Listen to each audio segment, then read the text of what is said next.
Okay. Good morning అమ్మా. మనం previous క్లాస్‌లో ఎంసీబీ గురించి నేర్చుకున్నాం. ఓకేనా.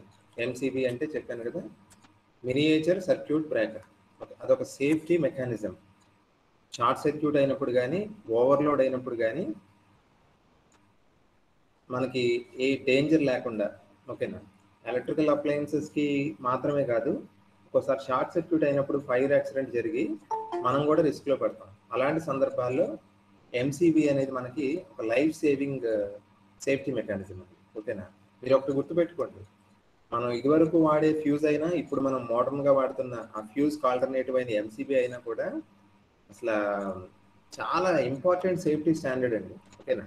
ఇప్పుడు మనకి ఎవరైనా కొత్తగా ఒక ఇల్లు కట్టేటప్పుడు కొన్ని పర్మిషన్స్ తీసుకోవాలి. కొన్ని అప్రూవల్స్ కావాలి. ఓకేనా.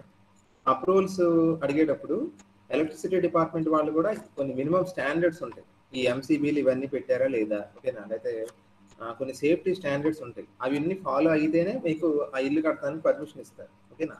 సో ఇవన్నీ ఏంటంటే ఆహ్, కొన్ని యాక్సిడెంట్స్‌ని అవాయిడ్ చేయడం కోసం అన్నమాట. కొన్ని లక్షల మంది ప్రాణాలు కాపాడతాయి. మీకు ఆల్రెడీ చెప్పాను నేను. షార్ట్ సర్క్యూట్ అయినప్పుడేమో సాలినాయిడ్‌లో మ్యాగ్నెటిక్ ఫీల్డ్ ప్రొడ్యూస్ అయ్యి సర్క్యూట్ ట్రిప్ అవుతుంది. అదే ఓవర్‌లోడ్ అయినప్పుడేమో థెర్మో బైమెటాలిక్ స్ట్రిప్ ఉంటుంది కదా! అది ఓవర్ హీట్ అయ్యి, బెండ్ అయ్యి సర్క్యూట్ బ్రేక్ అవుతుంది.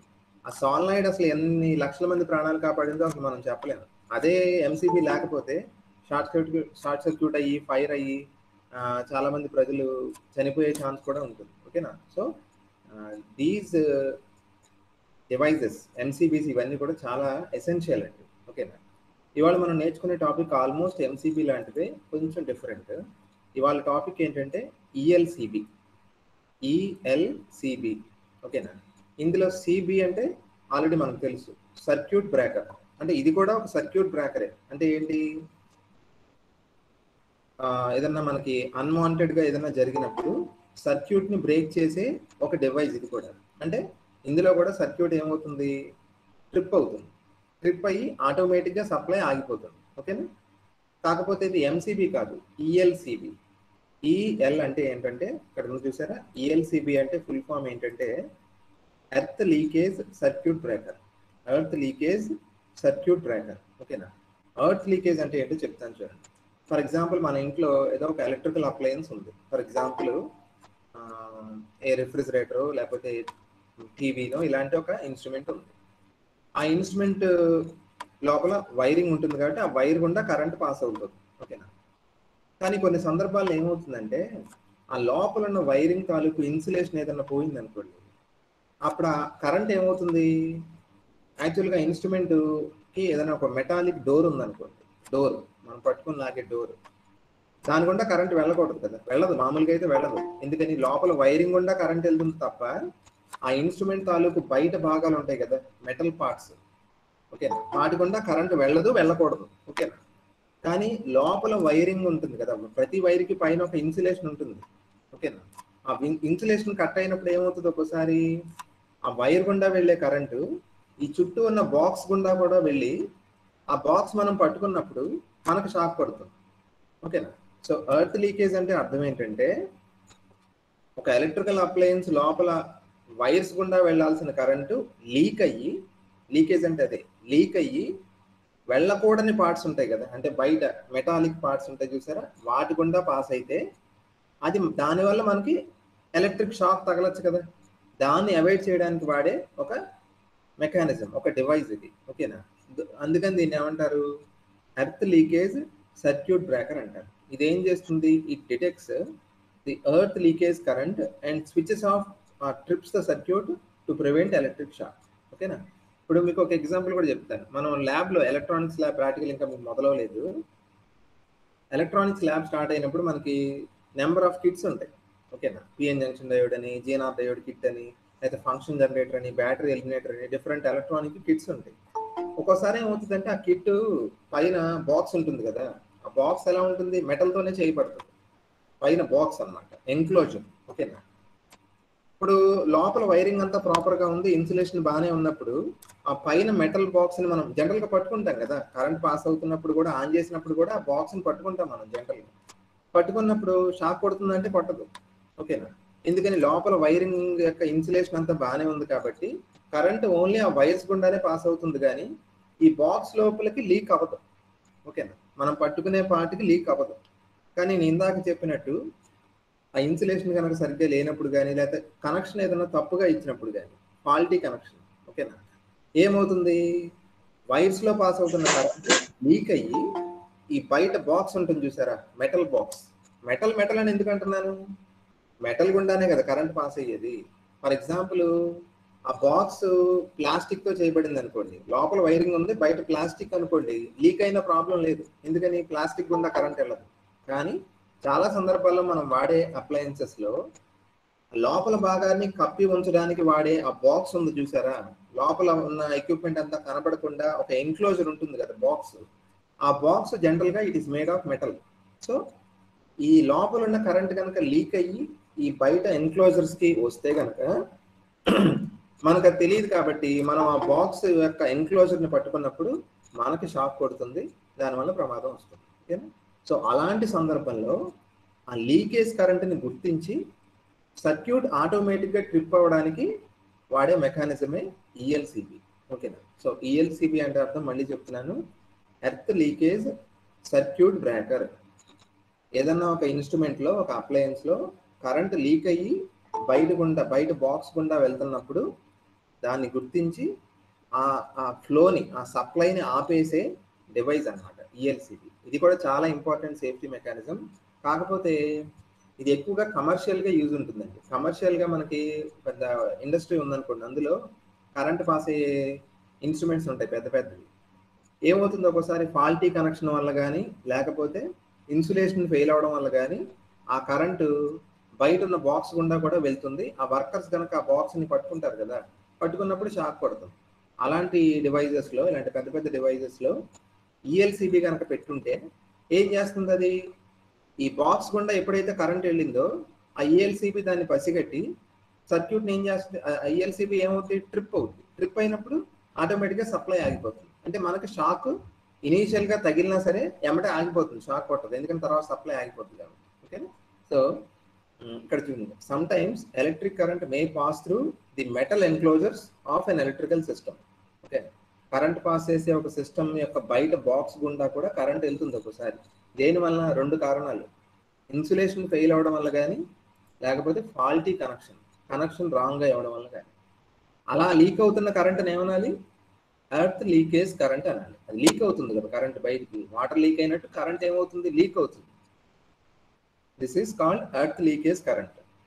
If the earth leakage current is above the permissible limit. మీరు గమనించాల్సింది ఏంటంటే, లీకేజ్ కరెంట్ కొద్ది గొప్ప ఉంటుంది, ఎప్పుడు కూడా తక్కువ క్వాంటిటీ ఉంటుంది. ఫర్ ఎగ్జాంపుల్ ఒక మిల్లీ యాంపియర్ ఉండొచ్చు, లేకపోతే వోల్టేజ్లో కొలిస్తే 50 volts, ఎంతో కొంత లీకేజ్ కరెంట్ ఉంటుంది. కానీ అది ఒక మినిమం లెవెల్, ఒక మ్యాక్సిమం లెవెల్ కంటే ఎక్కువ వెళ్తే మనకి షాక్ పెట్టే ప్రమాదం ఉంటుంది. ఓకేనా, సో దాన్ని అవాయిడ్ చేసేదే ఈఎల్సిబి. ఓకేనా, అంటే లీకేజ్ కరెంట్ని కనిపెట్టి పసిగట్టి ఆటోమేటిక్గా సర్క్యూట్ని ట్రిప్ చేసి సప్లై ఆపేసే ఒక డివైస్ని ఈఎల్సిబి అంటారు, ఎర్త్ లీకేజ్ సర్క్యూట్ బ్రేకర్. ఓకేనా, ఈఎల్సిబిలో బేసిక్గా 2 types ఉంటాయమ్మా, voltage earth leakage circuit breaker ఒకటి, అయితే కరెంట్ బేస్ చేసుకుని పనిచేస్తే current earth leakage circuit breaker. ఓకేనా, మనకి ఎక్కువగా మనం ఏది వాడతామంటే కరెంట్ ఎర్త్ లీకేజ్ సర్క్యూట్ బ్రేకర్స్ని వాడతాం. వాటికి ఇంకో పేరు ఉంది, ఏంటి ఆ పేరు, రెసిడ్యువల్ కరెంట్ సర్క్యూట్ బ్రేకర్స్ అంటారు. Residual current circuit breakers, RCCBs అంటారు. ఓకేనా, అఫ్కోర్స్ వీటికి ఎక్కువ కమర్షియల్ యూజెస్ ఎక్కువ ఉంటుంది. దీనిలో ఉన్న ప్రిన్సిపల్ ఏంటో చూద్దాం. మీకు ఎంసీబీలో ఎలాగైతే 2 ఎలిమెంట్స్ ఉంటాయి కదా, ఒకటి సాలినాయిడ్, రెండోది బైమెటాలిక్ స్ట్రిప్, ఈ రెండు మనల్ని కాపాడుతాయి. ఈఎల్సిబిలో ఏ కాంపోనెంట్ ఇంపార్టెంట్ అంటే, అందులో ఒక కాయిల్ ఉంటుందండి. కాయిల్ అంటే తీగ చుట్ట. ఓకేనా, ఒక వైర్ని స్పైరల్ షేప్లో మనం గనక పెడితే దాన్ని ఏమంటారు, కాయిల్ అంటారు. ఆ కాయిల్ ఏ కాయిల్ అంటారు, రిలే కాయిల్ అనొచ్చు, లేకపోతే సెన్సింగ్ కాయిల్ అనొచ్చు. ఇదే ముఖ్యమైన కాంపోనెంట్ ఇందులో, ఈఎల్సిబిలో.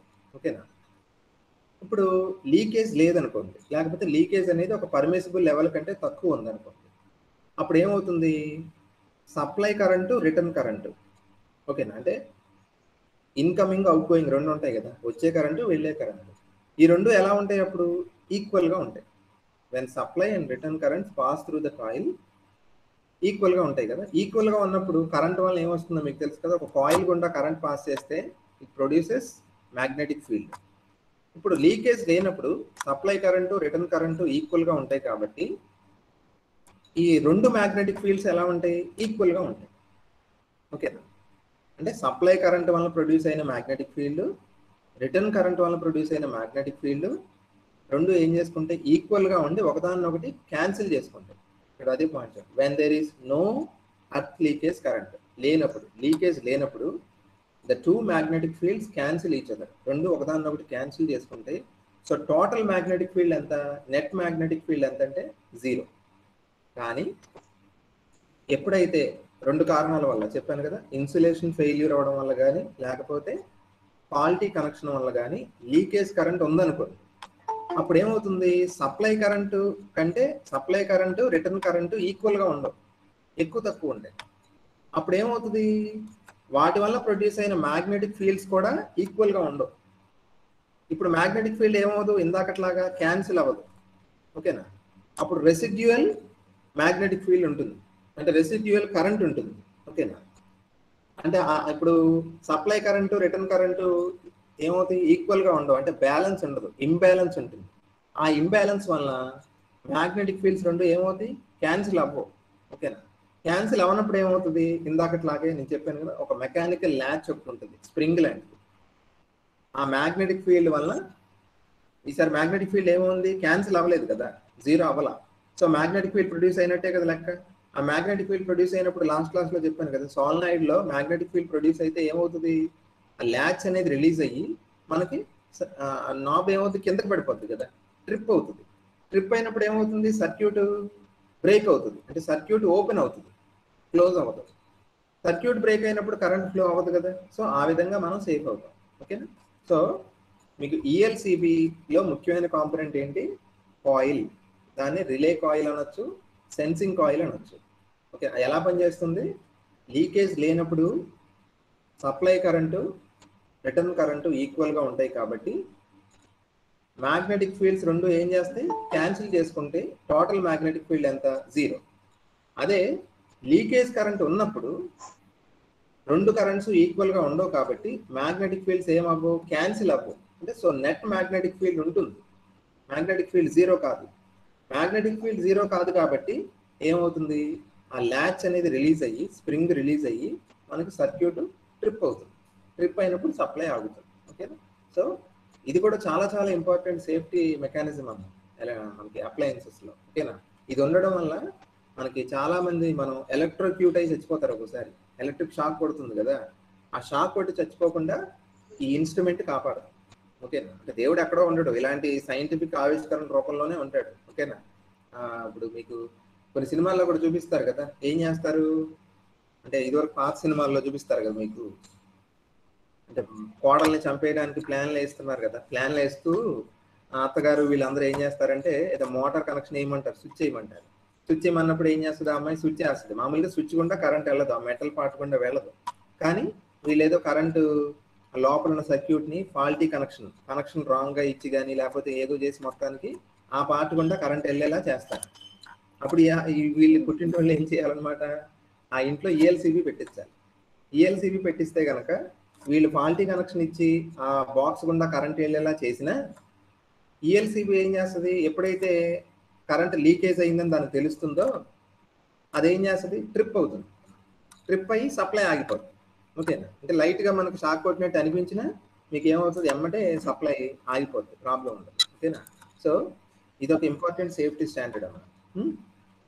సో ఈఎల్సిబి అర్థమైంది కాబట్టి ఈఎల్సిబి దేన్ని అవాయిడ్ చేస్తుంది చెప్పండి, లీకేజ్ కరెంట్ని గుర్తించి మనకి షాక్ పట్టకుండా కాపాడాలి, అంతే కదా. సో ఎలక్ట్రిక్ షాక్ అనే మాట వచ్చింది కదా ఇక్కడ. సో నేను ఇంకో 10 minutes కంటిన్యూ చేసి ఇంకో క్వశ్చన్ ఉంది మీకు, ఏంటది, ఎలక్ట్రిక్ షాక్ గురించి ఒక క్వశ్చన్ ఉంది. ఓకేనా, అది కూడా చెప్పేస్తాను. ఓకేనా, వచ్చేద్దాం. ముందు అసలు దీన్ని మీకు ఎంతవరకు అర్థమైందో ఒకసారి చూసి అప్పుడు నేను ఆ టాపిక్ స్టార్ట్ చేస్తాను.